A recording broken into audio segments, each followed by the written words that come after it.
That is my favorite of the two logos, by the way, just for the nostalgic reasons I have behind it. Big fan of Ghostbusters 2, huge part of my childhood, and I love it. Shut up, you don't think Ryan is famous? Cousin Ryan. You gotta... Hey, what's up YouTube friends and family? It's Cousin Ryan, and I'm gonna apply this Ghostbusters 2 decal to the back of our Ectomobile here, our 1959 Ford Ranch wagon. We're nowhere near the bodywork stage of this, but found a seller on eBay that was selling these, and I thought this would be a good chance to just check the quality and the longevity of these. The back of the car faces the sun quite a bit where we have it parked, so I thought it would just be good to see how it holds up in the sun and in the elements. And Ryder is going to be home on Wednesday. Today's July 4th, and he'll be here on the 7th. He still doesn't know we have this car, and I thought this would just be a good little sticker to kind of add to the unveiling of this car project we've got.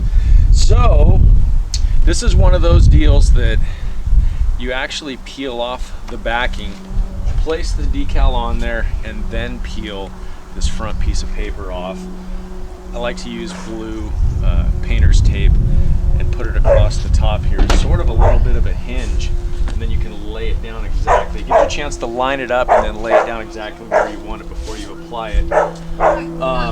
This area is curved, and sometimes it's hard to get a flat decal to you know, fully fit to the contour of the curvature. So I actually think I'm going to put the tape across the bottom and manipulate the fingers. I think it would be easier to do that than it would be to try and get the wrinkles and the bubbles out of the bottom as it comes around the curve here, if that makes sense. So I've got this little squeegee here because you can press down on the decal to get all the bubbles and things out.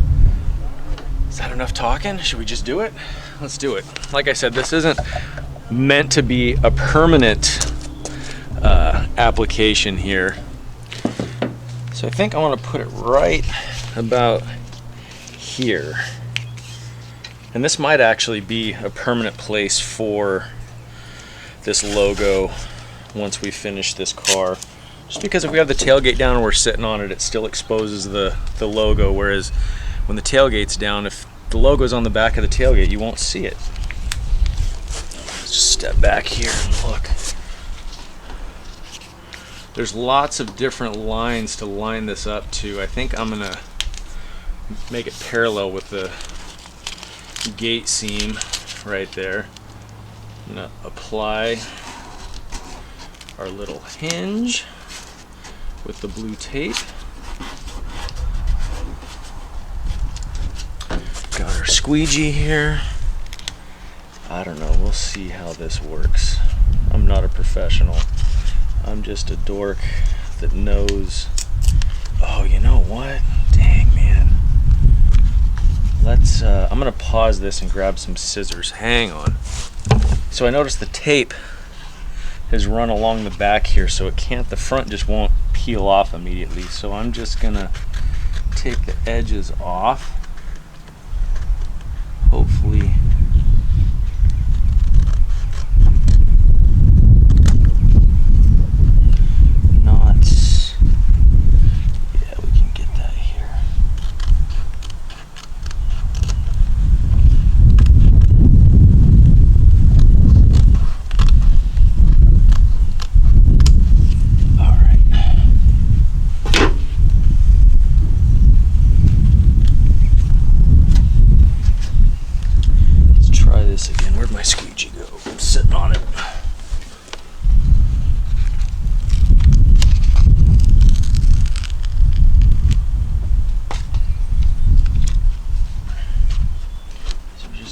Inch decal up like this.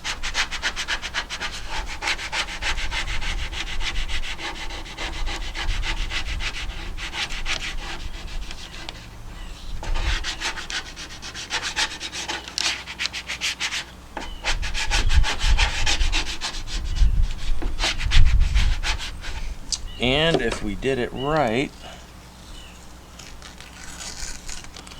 peel this off.